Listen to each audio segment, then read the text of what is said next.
একদিন দুই বন্ধু অরুণ এবং রিনা ঘুরতে গেল এক ঘন জঙ্গলে।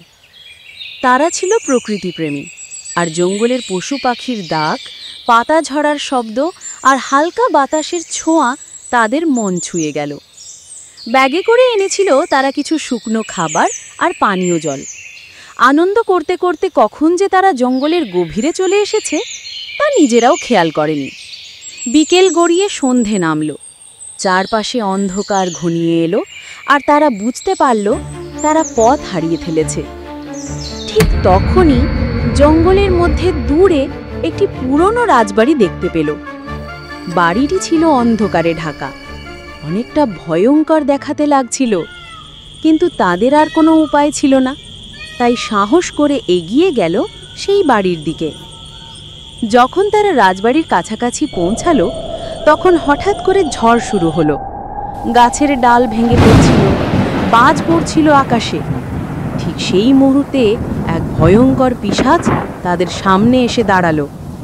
পিশাচটি বিকট হাসি দিয়ে বলল, তোরা আমার বাড়িতে কেন এসেছিস? তারপর গর্জে উঠল, যেন তাদের ভয় দেখাতে চায়। কিন্তু অরুণ আর রিনা ছিল সাহসী। তারা শান্তভাবে বলল, আমরা তোমার কোনো ক্ষতি করিনি, শুধু আশ্রয় চাই এই দুর্যোগে। পিশাচটি একটু থেমে বলল, তাহলে তোমাদের 3টি প্রশ্নের উত্তর দিতে হবে।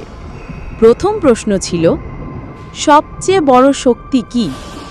তারা বলল, ভালোবাসা। দ্বিতীয় প্রশ্ন, মানুষ কবে হারিয়ে যায়? উত্তর এলো, যখন সে নিজের উপর বিশ্বাস হারায়। শেষ প্রশ্ন, তুমি কি একা? তারা বলল, প্রত্যেক প্রাণী কারো না কারো অপেক্ষায় থাকে। পিশাচটি অবাক হয়ে গেল তাদের বুদ্ধিমত্তা আর সহানুভূতির জবাবে। তার চোখে জল এসে গেল। সে জানালো, বহু বছর আগে সে ছিল এক রাজকুমারী, যাকে অভিশাপ দিয়ে পিশাচে রূপান্তর করা হয়েছিল। সে এতদিন ধরে কারো সঙ্গ চায়নি, কিন্তু আজ এই দুই বন্ধুর ভালোবাসা তাকে স্পর্শ করল। সে তাদের ঘরে আশ্রয় দিল, সুস্বাদু খাবার খাওয়ালো, আর সারা রাত গল্প করল তার দুঃখের কথা।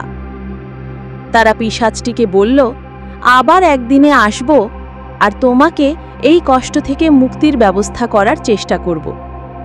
রাজকুমারী পিশাচ কথাটি শুনে শান্তি পেল। পরদিন সকালে ঝড় থেমে যায়। অরুণ আর রিনা রাজবাড়িকে পেছনে ফেলে ঘরে ফিরে আসে, কিন্তু তারা কখনো ভুলে যায়নি সেই রহস্যময় পিশাচের সাথে কাটানো রাতটি, যেখানে ভয় আর ভালোবাসা মিলেমিশে এক অনন্য অভিজ্ঞতা তৈরি করেছিল। বন্ধুরা, এতক্ষণ দেখছিলে রহস্যময়ী রাজবাড়ি। গল্পটা ভালো লাগলে একটা লাইক আর একটা কমেন্ট তোমাদের কাছ থেকে আশা করি।